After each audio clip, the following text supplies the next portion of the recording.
Welcome back to The Explainer. Today, we are diving into a truly fascinating topic. The sort of invisible threads that hold our entire society together. Just think about your day so far. Chances are you've already relied on the hard work of dozens, maybe even hundreds of people you've literally never met. Well, this explainer is going to reveal exactly how that interconnected web functions by looking at the work around us.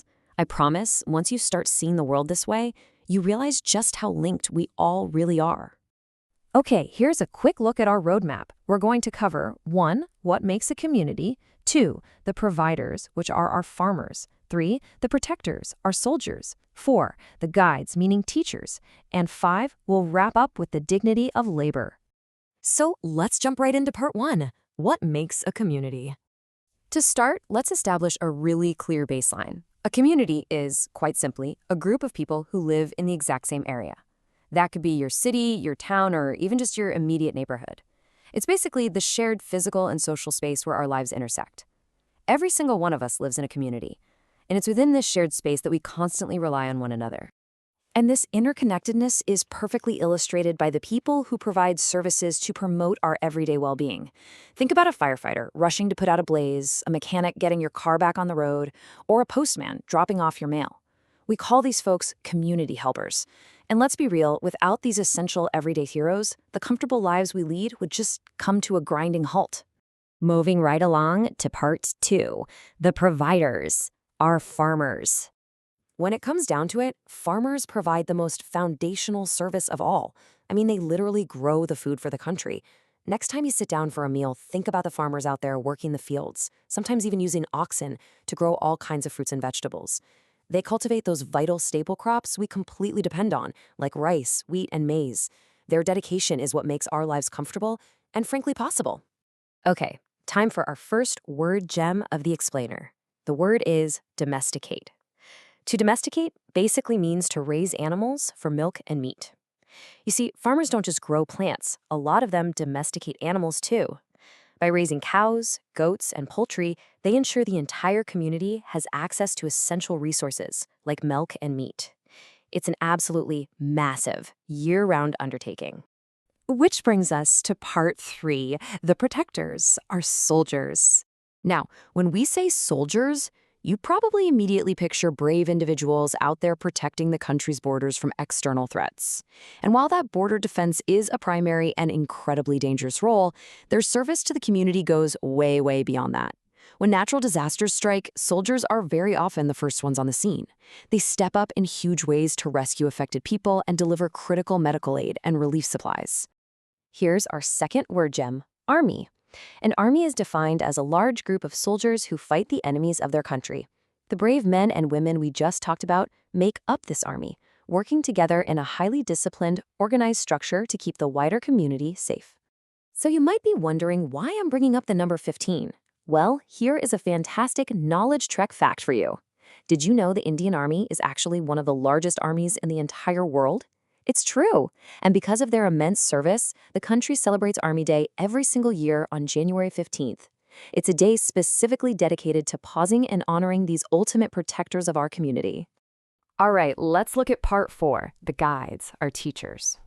Teachers serve the community by educating people. But let's be clear, it's not just about getting kids to memorize facts.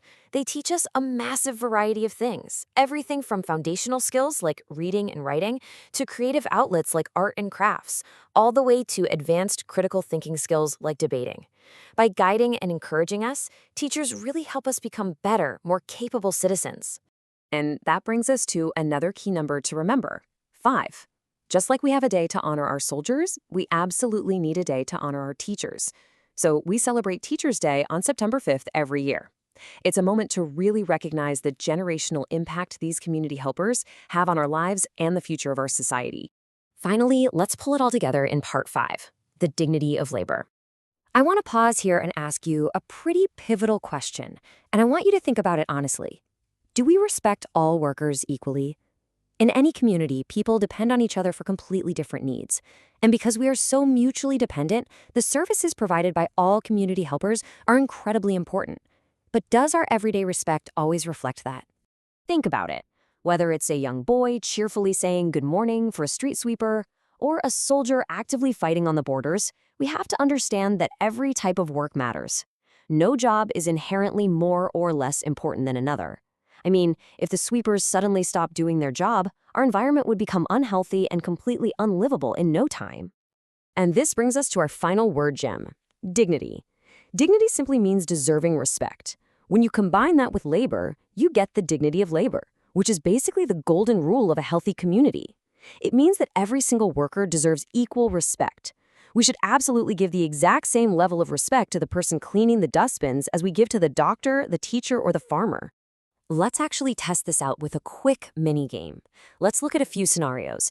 First, Priya threw a chocolate wrapper on the road. Is that showing respect? No, right? That just creates extra unnecessary work for the sweepers. What about Shashank greeting his bus driver daily? Yes, absolutely. Rahim not listening to his teacher? No, that disrespects the teacher's time and effort. Nancy not finishing the food on her plate? Believe it or not, no. That actually disrespects the incredible hard work of the farmer who grew it. And John plucking flowers from the school garden? Nope, that completely undermines the gardener's hard work. It's wild how our tiny daily actions directly impact our community helpers, isn't it? Now, let's bring this concept right into the modern day. Take a second and think about the apps on your smartphone. Which ones connect you to community helpers? Today, we use ride-hailing apps to book cab drivers who get us safely across town. They are vital community helpers. The delivery driver bringing your dinner right to your door, they are part of this exact same community web. And guess what? They deserve the exact same dignity of label. And that brings us to the end of today's explainer. Every single link in the chain matters, from the farmer out in the field, to the soldier on the border, to the teacher at the whiteboard, to the person sweeping the street outside your window right now. We are totally interdependent. So I'm going to leave you with this final thought. Who will you thank today? Take a moment to acknowledge those invisible threads supporting you. Thanks so much for joining me on this explainer, and keep learning.